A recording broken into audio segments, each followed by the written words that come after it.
1-2 రోజుల తర్వాత మేమిద్దరం మళ్ళా కలుసుకొని పత్రికా స్థానాన్ని గురించి మాట్లాడాం. 6 నెలల వరకు తాను దాన్ని పోషిస్తానని నా మిత్రుడు చెప్పినప్పుడు తప్పక పత్రిక తెద్దాం అని నేను అన్నా. మర్నాడు సాయంకాలం మేమిద్దరం వీరేశలింగం గారి ఇంటికి వెళ్ళి నూతన పత్రిక గురించి ఆయనతో కిషోరు లారీ అమ్మేసేవాడు. ఇందాక ఒక లారీ 3 లారీలు ఒక లారీ అమ్మేసాడు. లాభానికి మొన్న 1 లక్ష రూపాయలు పెట్టాడు. అది చిన్న సౌండ్ వచ్చినా రిపేర్ చేయిస్తాడు. దీనికి ఆయన మిగులు సంతోషించి ఆ మా వల్లని యవ్వనంలో తాను వివేకవర్ధిని పత్రికను ప్రకటించే సందర్భాన్ని జ్ఞాపకం చేసుకొని ఆ పత్రిక వెనకటి ప్రతులలో రాతలు కొన్ని మాకు చదివి వినిపించి పత్రిక నెలకొల్పటానికి చేయాల్సిన కార్యక్రమం మాకు తెలియపరిచారు. కావాలంటే నేను పత్రికాధిపతిగా ఉంటానని కూడా ఆయన అన్నారట.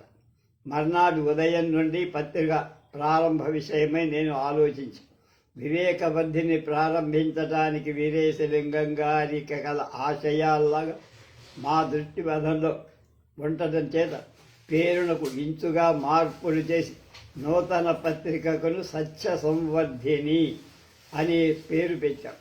కొత్త పత్రిక కంతకు విజ్ఞాపనం రాసి 6వ తారీఖు నేను అది పంతులు గారికి చూపించి బాగానే ఉందని కొంచెం తగ్గిస్తే అదే పత్రికలో ప్రథమ వ్యాసంగా కూడా ముద్రింపవచ్చని పంతులు గారు చెప్పగా నేనెంతో సంతోషపడ్డాను. అప్పటి నుండి నేను సత్య సంవర్ధని పత్రికకు వ్యాసాలు వ్రాయటంతో కాలం గడి అనుతాపం అనే వ్యాసాన్ని నేను ఈ సమయంలో రచించి సవరించి పత్రికకు సిద్ధపరిచాను. నూతన పత్రికా వ్యాసంగంలో నేను ఈ విధంగా తవిలి ఉండటం చేత అంటే దానిలో పూర్తిగా మునిగి ఉండటం చేత ఆనాటి నా మనస్తత్వ సమాచారం నాకు జ్ఞాపకం వస్తుంది. శారీర దౌర్బల్యం సంగతి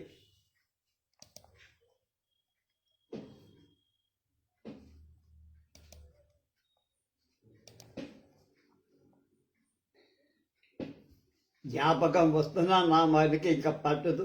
నా బాధలు పెంచుతుంది. ఈ బాధలు నేను లెక్క చేయకుండా మరలిపోవటానికి నా మనస్సునకు అప్పుడు నిరంతర పరిశ్రమ ఏదో ఒకటి ఉండాలనిపించి ప్రార్థన సంఘ సంస్కరణ సమాజ ప్రణాళికలు నా మనస్సు అలాంటి వ్యాసంగం కొంత కల్పించిన మాట నిజమే. కానీ సమాజ సభలు వారానికి 1-2 గంటలు మాత్రమే జరిగేవి. సభా ప్రసంగాల్లో సఖులతో సంభాషణలు ఉపన్యాసాలలో నేను తరచుగా పాల్గొంటూ ఉండేవాడు. కానీ ఇలాంటి చర్యలు అనుదినం జరగటానికి అవకాశం లేదు కదా. ఇది కాక ఉపన్యాసాలు వాదోపవాదాలు నాకంతగా రుచించేవి కావు.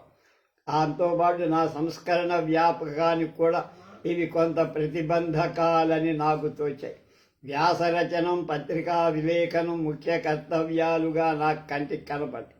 దీనికి హేతువులు లేకపోలే. తగినంత వేగంగా విస్పష్టంగా సభలో నేను నా భావాలను వ్యక్తపరపలేకుండా పోయినాను. తెలుగులో మాట్లాడేటప్పుడు ఇంగ్లీషు మాటలు వచ్చాయి. భావోద్రేకంలో నా వచోధోరణి కుంటుపడుతూ ఉండేది. పదలాలిత్యాది సొంపులు లేక ఆ భాష పరుషంగా పలుకులు కటువుగా ఉండేవి. అలాంటి వాక్శక్తి లోపం వల్ల హృదయాల్లో లేని కాఠిన్యంలో మనస్సులో లేని కాపట్యాన్ని నేను ఉత్తరవాదినంటే జవాబుదారి అవుతున్నా. నిశ్శబ్దం అనే చోట కూర్చుండి కలం చేత పట్టిన ఉపన్యాస వేదిక మీద సభా మధ్యంలో నాకు కనపడే తొట్టుపాటులు తొలగిపోయాయి. భావాన్ని వ్యక్తపరిచే భాష అభిప్రాయాలకు అనువైన పద సంఘటన వ్రాత లభింపచేసేది. కలం చేత పూనినప్పుడు అవమానమేమీ కలగకుండా మన తలంపులు మనం మార్చుకోవచ్చు. మిత్రుల పరిహాసాలకు వైరుల వ్యాఖ్యానాలు ఎడం ఇవ్వకుండా వెనువెంటనే మన వాక్యాలు మనం సరిచేసుకో. కనుక అన్ని విధాల వ్రాత పనే నాకు కర్తవ్యంగా అనిపించి పత్రికా స్థాపన 32 సత్య సంవర్ధిని ప్రచురింపటానికి వీరేశలింగం గారు మిత్రులు సమ్మతించారు కనుక ఆ పత్రికా స్థాపన విషయమై కావాల్సిన ప్రయత్నాలంతా నేనే చేసి వివేకవర్ధని పత్రికకు వెనకటి వ్యవహారకర్త అయిన శ్రీరాములు గారితో నేను జూలై 6వ తారీఖున కలిసి మాట్లాడగా పత్రిక నడుపు రీతిని నాకు ఆయన చెప్పి తానే ఆ పని చేసి పెడతానన్న. పత్రికను టపాలో పంపే విషయంలో మాట్లాడగా ఆనాడు నేను టపాలా కచేరీకి వెళ్ళి సబ్ కలెక్టర్ దగ్గరకే నేను సత్య సంవర్ధని పత్రికా ప్రచురణకర్తనని కాగితం మీద సంతకం చేసి ఇచ్చా. సత్య సంవర్ధని తన పత్రికగా ప్రార్థన సమాజం అంగీకరించడం అవసరం కనుక 5వ తారీఖు సమాజ ప్రత్యేక సభ ఒకటి ఏర్పాటు చేసి సమాజ పునరుద్ధరణకు జరిపిన తర్వాత పత్రికా ప్రచురణకు అందరికీ ఒప్పుకొని ఎవరికి తోచిన చందాలు వాళ్ళు వేశారు.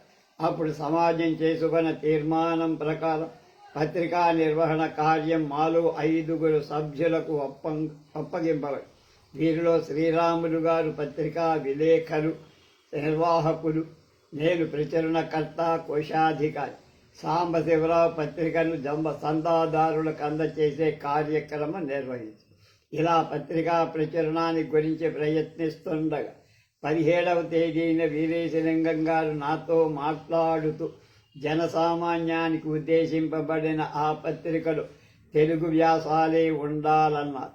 అంతేకాదు ప్రార్థన సమాజం పేరిట ఈ పత్రిక ప్రచురం అవటానికి యుక్తమే కాదన్నారు. నేను కారణమడిగితే సమాజ సభ్యుల్లో చాలామంది విద్యార్థులు అవటం చేత పత్రికలలో మంచి వ్యాసాలు ఉండవని, చేతకాక వ్రాతల వల్ల సమాజానికి అధ్యక్షులకు తమకు కూడా అపకీర్తి ఆపాదిస్తాయని కనుక నా పేరిటనే పత్రిక వేయుట యుక్తమని పంతులు గారు చెప్పారు. అది నాకు సమంజసంగా కనపడాల. పత్రికా ప్రకటన సమాజాల ఆదర్శాన్ని ప్రకటించటకే కానీ నా సొంత అభిప్రాయాలు నెలకొల్పటకు కాదని నేను చెప్పేసి సత్య సంవర్ధని సమాజ పత్రికా ప్రచురింప కోరితినే. అందు తమ రచనలకు ప్రాముఖ్యం కలగాలి అని అంతల పంతులు గారన్నారు. నేను అందుకు సమ్మతించాను. ఎట్టకేలకు సత్య సంవర్ధని సమాజ పత్రికగా పంతులు గారు అంగీకరించి నన్ను పత్రికా సంపాదకుడిగా నిర్ణయించి జూలై 29 తేదీన పత్రిక మొదటి సంచిక వెలువడి దీనిలో తెలుగులో పంతులు గారు, ఇంగ్లీష్లో నేను విజ్ఞాపన అనుతాపం అనే వ్యాసాన్ని నేను, పుణ్యపాప మార్గాలు అనే దాన్ని పద్మనాభరాజు గారు రచయితలు. ఇవి కాక 2 సంగ్రహ వార్తలు మాత్రమే ఆ సంచికలో ఉన్నాయి. మచ్చుకి ఈ వ్యాసాల్లో కొన్ని భాగాలు తెలుగు విజ్ఞాపనం. మన హిందూ దేశంలో సమస్తమును మతంతో సంబంధం కలిగి మతంలో మతములో అక్రమంగా ప్రవేశించిన దురాచారాలను తొలగింప ప్రయత్నించని పక్షంలో మన దేశంలో ఇతర విషయాల్లో అభివృద్ధి కలిగించడం సాధ్యం కాదు. మతమే సమస్తాభివృద్ధులకు మూలాధారం. మతమే నీతి వృక్షానికి కుదురు. కాబట్టి సామాన్య జనుల అభివృద్ధికై మత విషయంలో సత్యాలను, నీతిని, సద్వర్తనాన్ని బోధించే పత్రిక ఒకటి అవసరం. అలాంటి కొరతను కొంతవరకైనా తీర్చాలని ఇక్కడి ప్రార్థనా సమాజం వారు ఇప్పుడు ఈ చిన్న పత్రికను ప్రకటిస్తున్నారు. అనుతాపం. ప్రతిరోజు తాను చేసిన అపరాధాలు మనస్సును తెచ్చుకొని దానికై పరితపించల చేత ఎవరి దుర్గణాలు వాళ్ళకి తెలుసు. లోకంలో జనులకు సాధారణంగా తమకి లోపముల్లా అని బాగా తెలియవు. ఒకవేళ తెలిసినా అవి ఉన్నాయని ఎవరైనా చెబితే అందుకు కోపం వస్తుంది. అలా ఉండగా ఆ లోపాలు నివారించడానికి వారికి ఎలాంటి ఊకలు పుడతాయి? ఎలా సాధ్యం? పరితపిస్తూ వాడంటే తనకి దుర్గుణ విశేషాలు ఉన్నవని గ్రహించి వాటిని విడనాడటానికి సర్వదా ప్రయత్నాలు చేస్తాడు. తనకి సుగుణాలు పూర్ణంగా లేవని సచ్చరిత్రుడైన నడబడిని అనుసరించి సకల కళ్యాణ గుణ పరిపూర్ణుడైన ఈశ్వరుని చేర ప్రయత్నం చేస్తాడు. గుణ్య పాప మార్గం. మొదటి దారి పాప మార్గం. లోకంలో పాపం చెయ్యటం బహు తేలిక. దానివల్ల మొట్టమొదట అనేక ఫలాలు కనిపిస్తాయి. శరీర ఆయాసం అక్కర్లేకుండానే ప్రతిరోజు ప్రతి మనుష్యుడు పాపాలు తాను చేసే వస్తువుగా సాధించవచ్చు. అయినా ఎంతకాలం సాధింపగలడు? కలకాలపు దొంగ దొరకగల ఒకవేళ అన్నట్లుగా వాడి పాపాలే వాడి కాళ్లకు బంధాలై తగులుకొని సర్వ విధాలా చెడి అజ్ఞాన అంధకార మగ్నుడై చివరికి ఎవరికి రాని దురవస్థకు నరక గృహంలో ప్రవేశం. సత్య సంవర్ధని పత్రిక నేనిలా ప్రారంభించి నెల ప్రచురించా. ప్రథమ ఉత్సాహంలో సభ్యుల్లో చాలామంది పత్రిక వ్రాస్తామని చేసిన వాగ్దానం చెల్లించలా. ఏవో కొన్ని పంక్తులకి అవి ప్రచురించమని కొందరు కోరారు. ప్రతి నెల కార్యనిర్వాహక వర్గం కూర్చొని పత్రికలో ముద్రించాల్సిన వ్యాసాలు నిర్ణయించాలి. అలాంటి వ్రాతలు రాకుండటం చేత ఉండేవో కొన్ని వాడు పత్రికలో వేయి నిశ్చయించేవాళ్ళు. రాను రాను సభ్యుల సమావేశం అవటం దుర్లభమైంది. 1-2 నెలలైన తర్వాత వీరేశలింగం గారు నాతో పత్రికను గురించి మాట్లాడుతూ ఒక సంచికలో వేయటానికి కార్యనిర్వాహక సంఘం ఏర్పరిచిన వ్యాసాలలో నేను వ్రాసింది ఒకటి తప్ప మిగిలినవన్నీ పనికి మాలిన అవడం చేత వాణ్ణి తోసివేశానని ఆయన చెప్పారు. నెల వ్యాస నిర్ణయానికి నేను పడే శ్రమ పంతులు గారికి చెప్పి పత్రిక మూలంగా సహజ మిత్రుల ఆదరణ కోల్పోయి వారి అసూయకు పాడుతున్నానని మొరబెట్టి పత్రికాధిపత్యం నేనే వహిస్తే కాని ఇతరుల సాయం ఉన్నను లేకున్నా మంచి వ్యాసాలు వ్రాసి అచ్చుపడటం నా విధి అని పంతులు వక్కానిచ్చారు. అంతేకాదు తమ పనులు చేయని అవసమర్థమైన కార్యనిర్వాహక సంఘం వారి సభలు సమకూర్చడంలో కాలం వ్యర్థం చేయక నేనే వ్యాస నిర్ణయం చేయవచ్చునని ఈ పనిలో తమరు తాకు సహాయం చేస్తామని పంతులు గారు చెప్పారు. పత్రికా సంపాదకత్వానికి కావలసిన స్వాతంత్రం నాకు సమకూడింది. పత్రికలో ఇంగ్లీష్ వ్యాసాలు ఉండటానికి పంతులు గారు మొదట ఒప్పుకోకపోయినా అవి లేకపోతే ఎవరికీ పత్రిక రుచింపదని నేను చెప్పడం చేత ఒప్పుకోను. కనుక మొదటి నుండి సత్య సంవర్ధనలో తెలుగు వ్యాసాలతో పాటు ఇంగ్లీషు రచనలు కూడా ఉంటూ వచ్చాయి. విద్యార్థి నవ్వటంతో ఆంగ్ల భాష వ్యాస రచన చేయటం మొదట్లో భయం పడేవాడు. నాకు ఆంగ్లేయ పండితులైన స్కాట్ దొరగారు దయతో ఆ ఇంగ్లీషు వ్యాసాలు దిద్దేవారు. మొట్టమొదట నేను 2 భాషల్లో వ్యాసాలు వ్రాస్తూ వచ్చిన అంతకంతకు ఇంగ్లీష్లోనే రాయటం ప్రారంభించాను. వీరేశలింగం పంతులు గారు తెలుగు భాగం సరిచూస్తూ ఉండేవారు.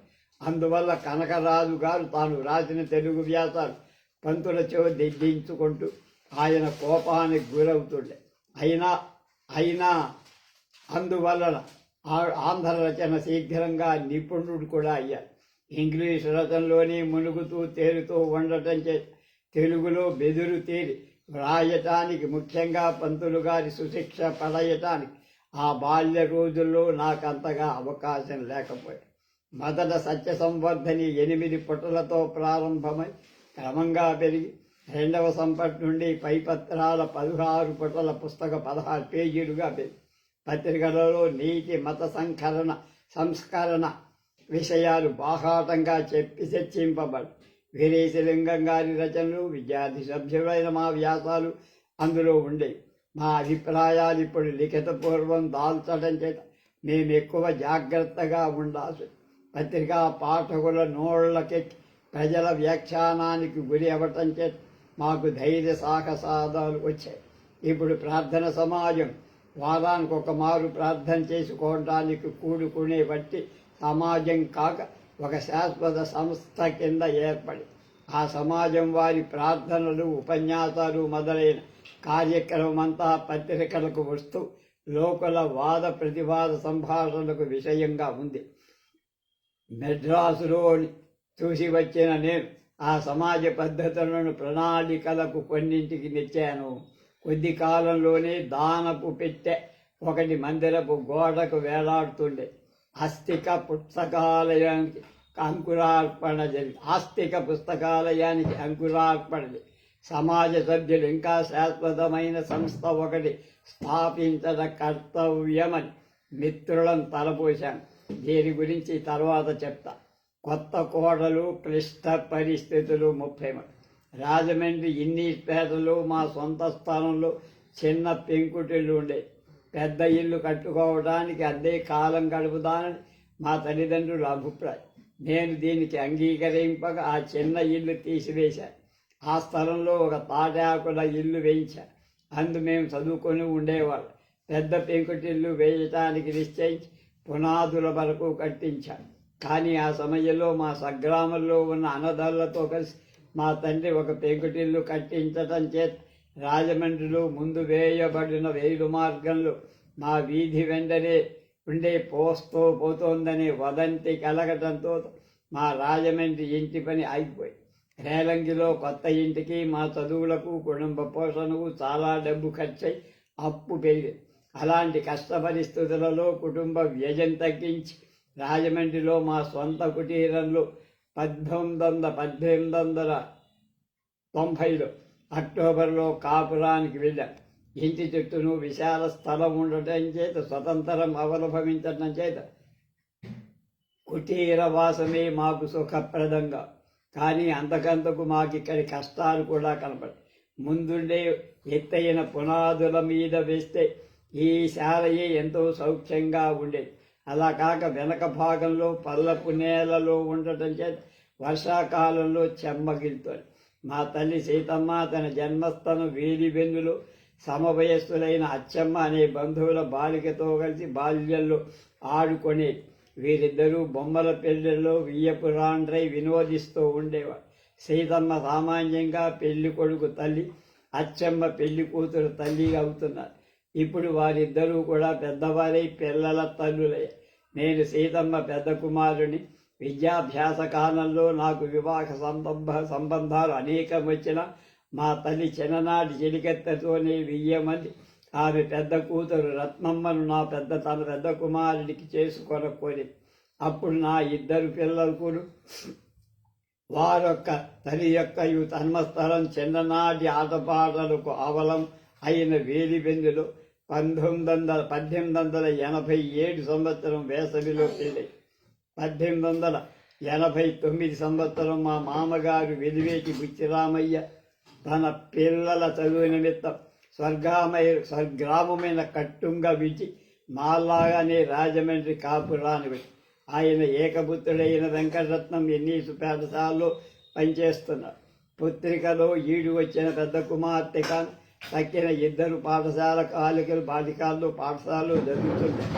సంబంధ బాంధవ్యాలు కలిసిన ఈ 2 కుటుంబాల వాడు ఇప్పుడు ఏకపట్టణ వాస్తవ్యులై ఒకరి స్థితిగతులు గుణగణాలు బాగా తెలుసుకుని ఏక విరోధాలు లేని తటస్థ భావాన్ని పెళ్ళి. నేను మద్రాసు నుండి ఇంటికి వచ్చిన కొద్ది రోజులకే నా భార్య కాపురానికి వచ్చి ఉండటానికి విశాలమైన గృహం, వాడుకోవడానికి పుష్కలంగా ధనం లేని క్లిష్ట పరిస్థితులు కొత్త కోడలి కాపురం కష్టతరం. 13 ఏళ్ళు నిండాయని ఆ వధువు కోమల హృదయం ఇప్పుడు కాకు చేసింది. పరిస్థితులు నిశ్చయించే కాక తన పతి విపరీత సంస్కరణాభిమాన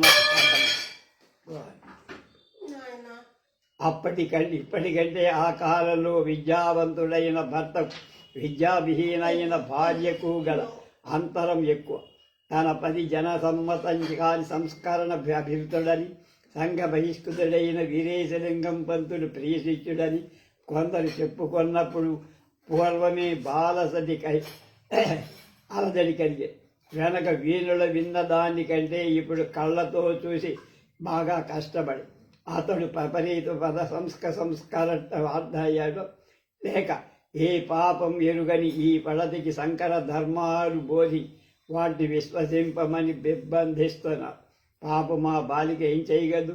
పూర్వాచారపరుడైన పెద్దల మార్గం అవలంబించాలా? ప్రాచీన సంప్రదాయ విరోధి అయిన పతి మార్గాన్ని తొక్కాలా? ఇప్పుడు నా సంస్కరణాభిలాష వేరుదన్ని మొగ్గతడికి పూల మొక్కయి సంస్కార ప్రియులైన నయనాకర్షణమై ప్రశాంత జీవితం కడపగోరు పూర్వాచారులమైన జననీయులకు కంటక వృక్షమై నా సావాసులు కనకరాజు, మృత్యుంజయరావు మొదలగు సమాచారం తల్లిదండ్రుల మొదలు చెప్పుకున్నప్పుడు విన్న నా భార్య సంస్కార దేవత మూర్తీభవించినట్లు వారిప్పుడు నన్ను చూడాలని మా ఇంటికి వచ్చినప్పుడు ప్రతి విపరీత భావాలకు వీడు పట్టుకొమ్మ కదా అని భయభ్రాంతమవు. నా సత్యవర్ధని సంపత్తిగా ప్రచురణం కుటుంబంలో గుట్టును రచ్చబెట్టి ప్రతిరోజు వీధిన పతిత పేరెలు ఎత్తి జరచి జాబులు పత్రికలు తెచ్చి ఇచ్చి సభాల జనాలు కేక పెనిమిటి సంఘ సంస్కర్త అని లోకానికి చాచేవాడి శబ్దమై తన గుండియ కథలు కనిపించనని కొత్త కోడలి మల సత్య సంబద్ధనిలోని వ్రాతలు ఎంత చిన్నలు పెద్దలు చదువుతూ ఇప్పుడు భర్త మాయా సంస్కరణ రూపంలో మరింత పూరుకుపోతున్నాడు. తలచి ఆ బాలిక భీతుడు ఇంకా తీవ్ర సంస్కరణ అభిమానంలో తేజరిల్లే పతిని గురించి ఒకంత ప్రస్తావించి అతని సంస్కరణాభినివేశం ఇల్లు కట్టుకొని వసింపటానికి వసుమతి అవకాశం లేని అటులుగా ఉంది. గృహస్థాశ్రమ ఆరంభ దశలో తన సతికి సంస్కరణం చేత చేకూరినట్టుగా ఎలాంటి ప్రతిబంధకం ఉండకూడదని అతని బట్టి మొదలు పూర్వాచార పరాయణత్వం ప్రబలి ఉండే సమిష్టి కుటుంబంలో అతని కనిష్టంగా మొదటి నుంచి తన భార్య విద్యా వివేకం పొంది పరిపూర్ణ సంస్కరణ ఆమోదియై వెలసిల్లాలని అతని వాంఛ. ఇప్పుడు గృహస్థాశ్రమ ప్రథమ రంగంలోని తన పతి విద్యారసికత్వ సంస్కార విముఖత్వం అతని అవనయనాలకు ప్రదర్శించాయి. ముందైన ఆమెకు విద్యా సంస్కరణ ఆమోదాలు రుచించే అవకాశం చేకూరినట్టుగా కనపడు. అతడు నెమ్మదిగా నిదానంగా కల కార్యవాదివై ఉంటే బాగుండేది కనుక అతని సంస్కరణావేశం వెట్లెక్కకనే మేడ చేరాలి.